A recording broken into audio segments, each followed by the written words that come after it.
দেশ বিদেশের বাছাই করা খবর নিয়ে সর্বদাই সত্য সন্ধানী ই নিউজ ভারত।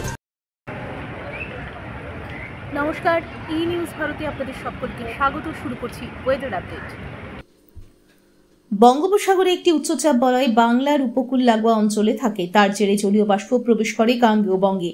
উচ্চচাপ বলয়টি সরে গেলেই পশ্চিম দিক থেকে শুকনো গরম বাতাস ঢুকে পড়ে রাজ্যে, তার জেরে চড়চড়িয়ে বাড়তে থাকে তাপমাত্রা।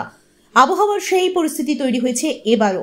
আবহাওয়াবিদদের ধারণা তার জেরেই তাপ প্রবাহ এবং শুকনো গরম পড়ছে।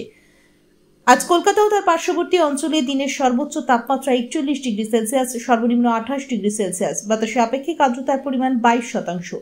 ব্যুরো রিপোর্ট, ই নিউজ ভারত।